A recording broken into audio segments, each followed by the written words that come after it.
Welcome to the Life Makeovers podcast. My name is Cindy D. Whitmer, and I am the Midlife Makeover Coach, helping you turn your midlife into your best life, one step at a time.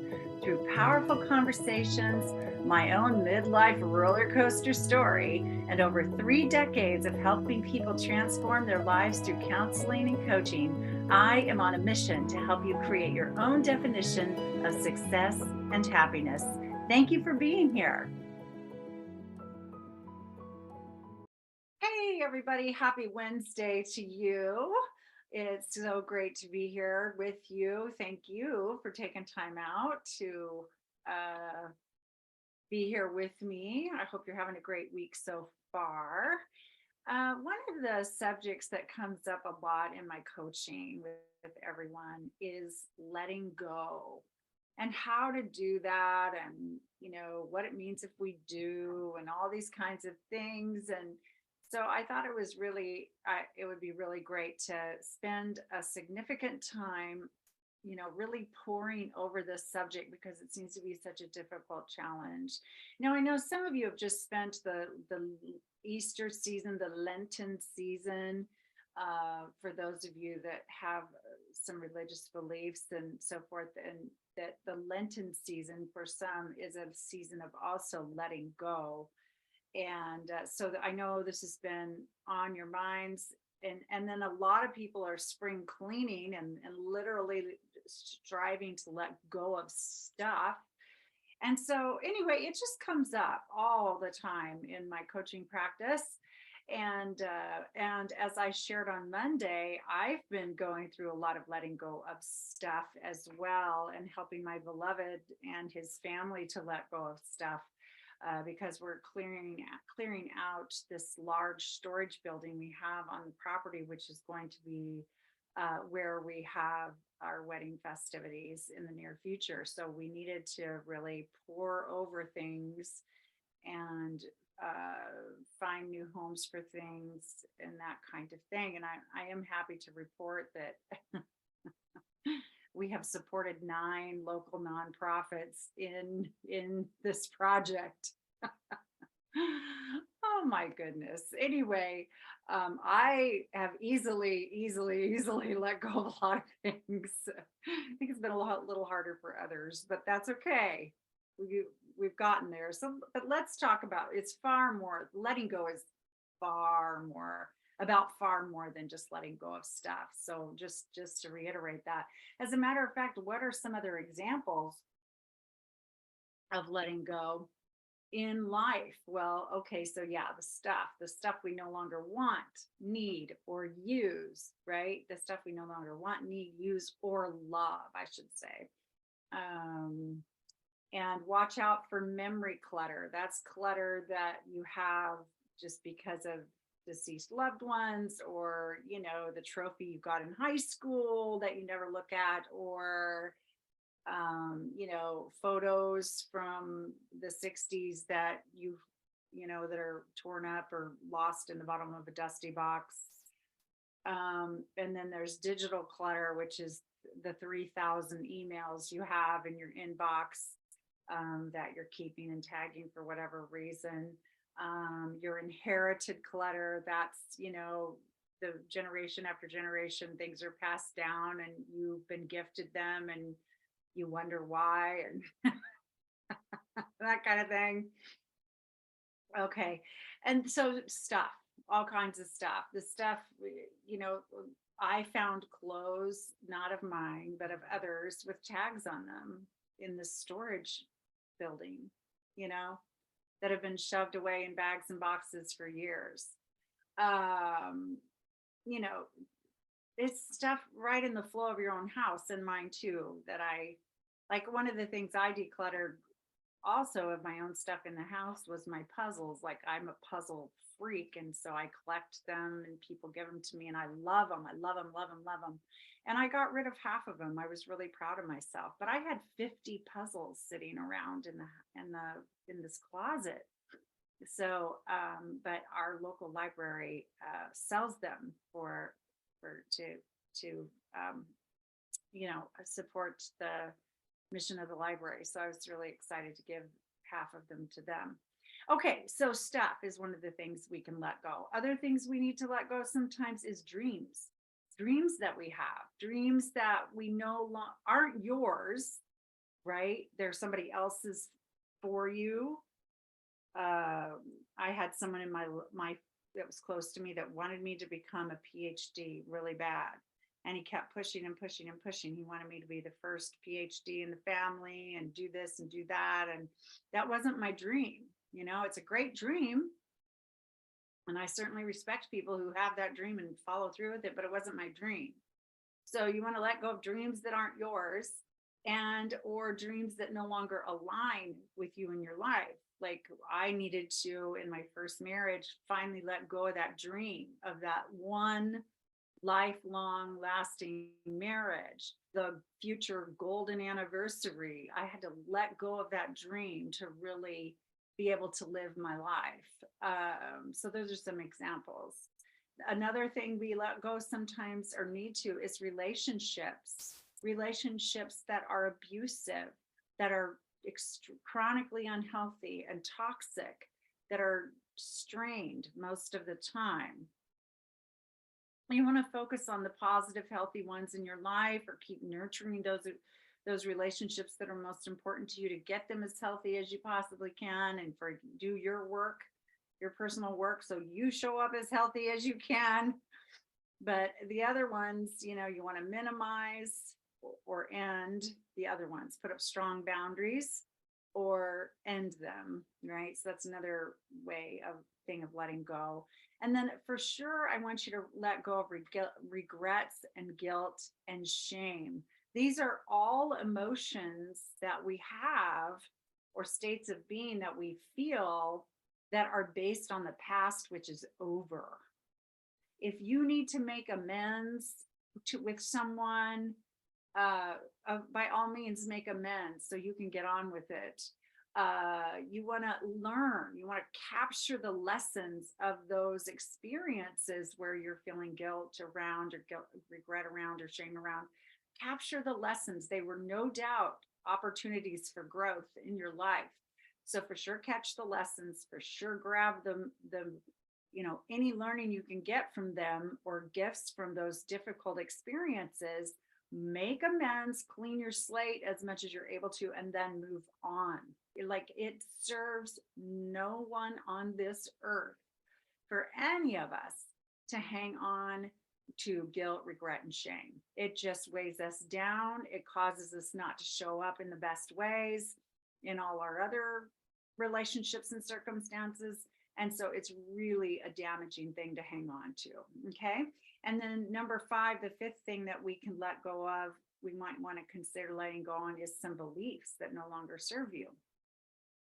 You know, you may have the belief that, or were raised with the belief that girls can't do whatever.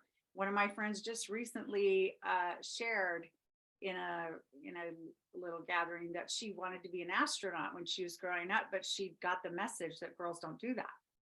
You know, that girls just don't do that. You know, so that's an example of a belief that, you know, I would want you to let go of if you think you are limited in any way. Maybe you think life isn't fair. Well, how does it serve you to have that kind of a belief? You know, then you end up feeling like a victim all the time, which then you're not showing up at your best, and you'll never have the things that you actually want, and that kind of thing. Or maybe it's beliefs like, maybe you were grown up, you were raised with certain political leanings or certain religious beliefs or whatever that, you know, you were taught and that were important as you were growing up and so forth. But now, at this point in your life, and as your life has evolved, you've chosen different perspectives on those things. And again, this isn't about making anybody wrong or anything wrong in the past. It's just what really lines up with who you are now. And if something you've believed over the long haul, or are believing now, doesn't really serve you in living fully and living the life of your dreams, then that can also be something to let go. Now, why do we let go of all these things? Our material possessions, our dreams, relationships, regrets, guilt, shame, and beliefs. Why do it? Why let go? Well, first of all, it frees up physical space. frees up physical space, and it's very calming. It's very calming to have an orderly environment where you simply know you have everything you need and not a bunch of excess. And you can find what you do have. You know where it is. You can access it easily. It's a very calming way to live and work as well. Like if you have a cluttered desk, let that go. Somehow you got to get organized and so forth. And then why else let go? Well, it frees us our psychological space as well.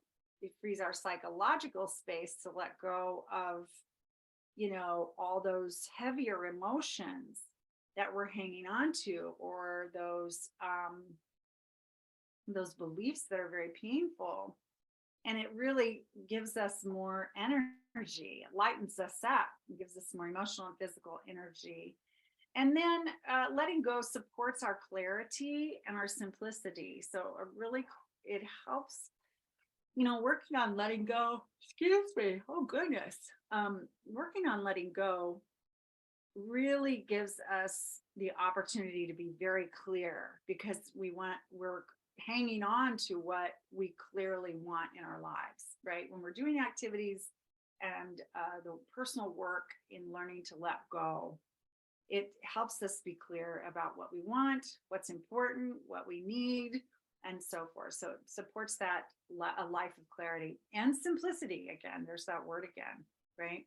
Keep what you want in your life, what you feel you need in your life, what you really love in your life, what really aligns and works for you, and your life will feel much simpler. And then it brings greater joy and harmony all the way around to let go. It really does. It is a lovely path to feeling better. Excuse me. Oh my goodness. I apologize. I've got the gaps this morning. I'm going to take another drink of tea here. Some of you are watching this on YouTube and you're seeing the gaps. Some of you are just hearing the gaps.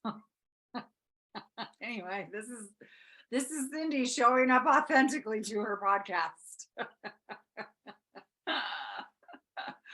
Oh gosh. Okay. So here are some questions to ask yourself if you're struggling to let go. Okay.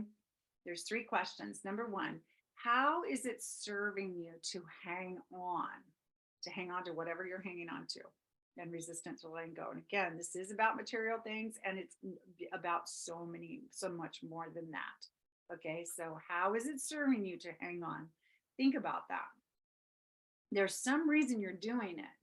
There's some reason you're hanging on. There is some motivation to hang on. There's some inspiration to hang on. There's some fear around it or whatever. So that brings us to the second question. What scares you or concerns you about letting go? What scares you or concerns you about letting go?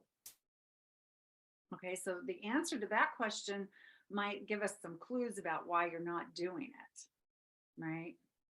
So really look at that. These are important things. These are things that you might even want to go so far as to journal or talk out with someone that you trust if you're really struggling to let go of something and you really, really, really want to. Okay. And number 3, what would it mean about you and you for your life if you were to let go? Okay, what would it mean for you and your life if you were to let go? So we want to, with this question, the idea is to look beyond the letting go. Like, would be the benefit? Like, what's going to be the positive reason to do this? Will you, have space in your garage now to park your car in the winter so you don't have to scrape the windows every morning? Would it mean you have time to spend with people that you are closest to because you're letting go of people that are more on the fringes of your life, and you'll have more time? Is it, I don't know. Just think about, what would really be the benefit? How is it going to serve your life in a great way? So ask yourself those 3 questions if you're really having a struggle letting go. Wow, how many times? Why am I yawning like this? I'm so sorry, everyone. Please forgive me. Okay, now how do we let go? This is the big question everyone asks me. How do we let go? And I've got 5 C's for you, 5 words that start with the letter C. Hopefully that'll help you remember these. And it may sound, I might be simplifying it by just listing these 5 things, but if you dig deeper into them, I hope you'll see the pattern of how these can all help with letting go. So literally, number 1 is catch yourself hanging on. So start to notice what you're really hanging on to in life. Like, oh, what am I hanging on to? Like, oh, I just stay in this relationship, and I feel bad more days than not, but I just stay in this relationship. What am I doing staying in this relationship? So first you got to catch it that you're hanging on, that you're dwelling somewhere. Or, oh, I'm hanging on to this anger. I'm really hanging on to this anger. I'm still angry at him. And it's been, 6 months, or it's been 6 years, or whatever it's been. So catch it. Okay. Number 2, the second C is check in. Why am I hanging on? And how does it feel? So do this little check-in. Why am I doing it? And how is this really feeling? Because usually when we're hanging on to what we don't need anymore, for whatever reason, it does not feel good. It usually feels heavy, stressful, sometimes intimidating, sometimes very upsetting. But check in and see how you're feeling. Maybe you feel ambivalent or something. But also ask why. Why am I hanging on to this? And some people say to me, I don't know. And I'm like, oh, I think you do. Let's look at that. Let's peel another layer of this onion and find out the reason. Because we've all got reasons for what we do and don't do. Every one of us. Number 3, compassion. The third C is compassion for yourself. So another thing I find is that people beat themselves up when they realize they've been hanging on to stuff forever, and hanging on to, didn't let themselves release themselves from, bad relationships or difficult circumstances at the job, or, whatever, hung on to a bad habit that is making their health worse. That's another one, habits that we need to let go of. So have compassion, be kind to yourself. There's a reason you've struggled to let go. There's a reason that you've clung tightly to your things, or to your beliefs, or to these people, or to this experience. There's reason. Again, we have reasons for everything. We humans have reasons for everything we do and don't do. And so really look at it with loving eyes. Imagine if you had a friend who was in the same circumstance and they were leaning on you about it and telling you, here I am, I'm hanging on to all this. And oh gosh, I feel so stupid. Why have I done that? You would go, yeah, you really are stupid. What's the matter with you? No way would you do that. You guys are so nice compared to that, right? So no, you would go, oh, it's okay. We all get bogged down with things and life just happens. And before we know it, we've been in this situation for 10 years, and that's all true. So compassion. Number 4, the fourth C is change how you look at the situation. Okay, change how you look at the situation. So, okay, I'll just use myself as an example. Because I can, and I hope this will help. So one of the things I hung on to for a long time was an unhealthy marriage. Okay, unhealthy marriage. And as time went on, it felt worse and worse and worse to me. And I just hung in there year after year after year after year after year. And I'm not saying that like I'm a champion, or that I'm proud of it, or that I'm whatever, but I had to have compassion for myself for that decision.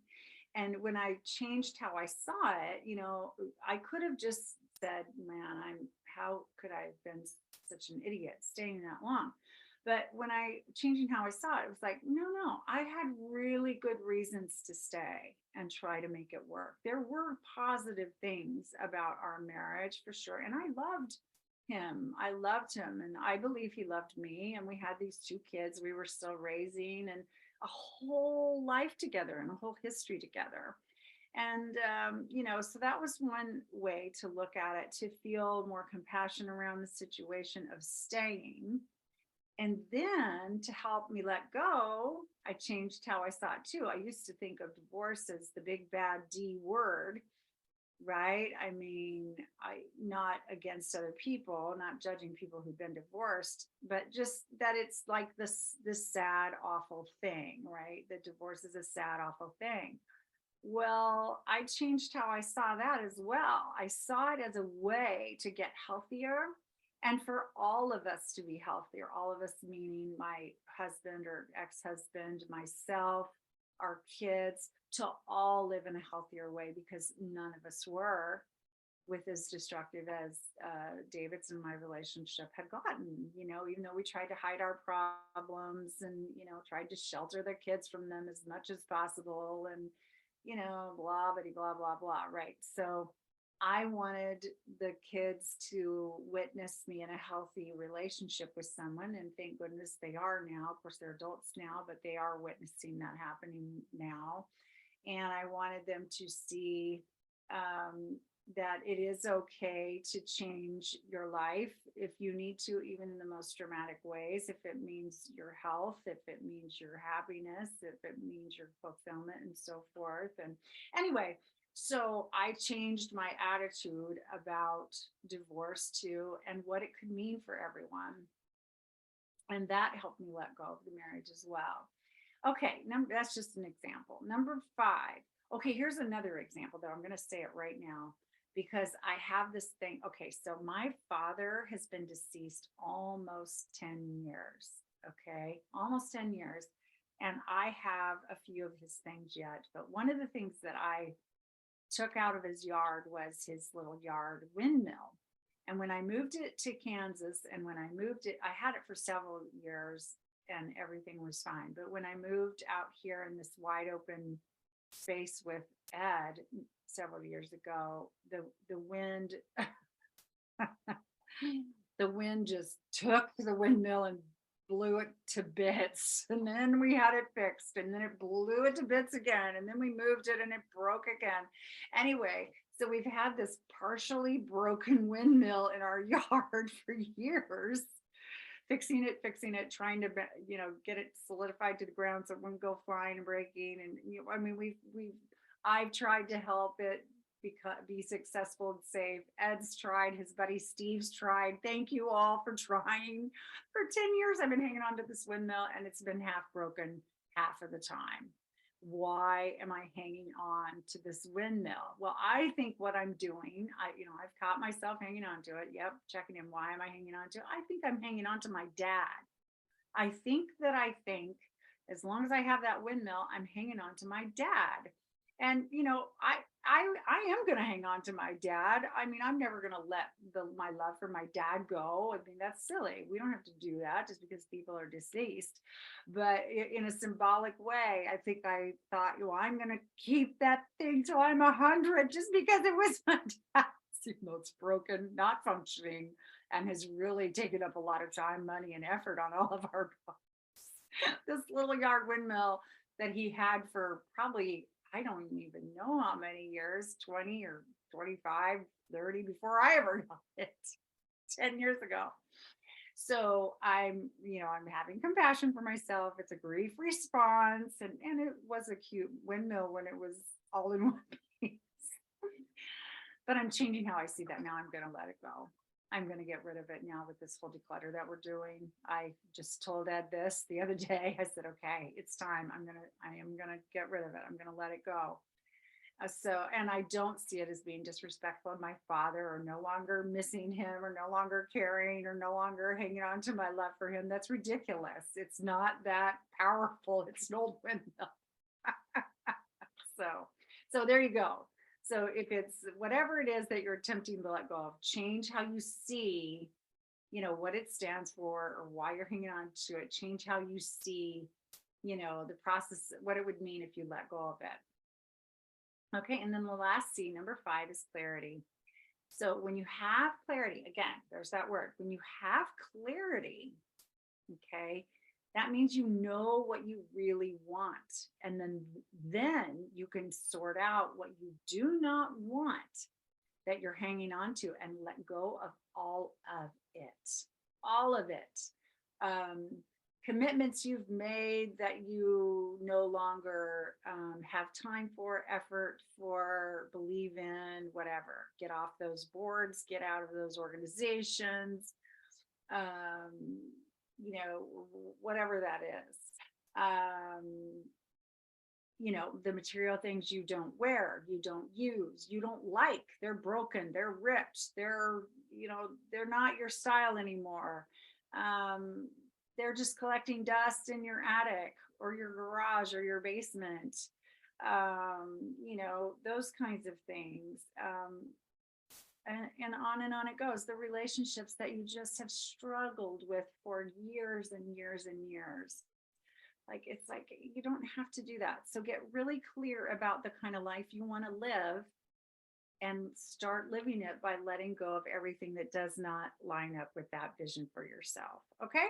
And so here are some bonus tips in working through this, what is sometimes very difficult for people, letting go process. Number one, just love on yourself more all the time. Just love yourself more and more and more and more and more. Because the more you love yourself, the more confidence you build, the more clear you're going to be about your life, and the less emotionally charged you're going to be about letting go of people, things, whatever, beliefs, all these things we've listed, destructive habits, and all that. So just keep loving yourself more, build that love. Number two, accept change. Change is the only constant in the human life, some say, and so it's just a part of the whole path for everybody. And letting go does represent change, right? Whenever we let go of anything, it is a change that we're making, whether it feels really small or really big, it is change.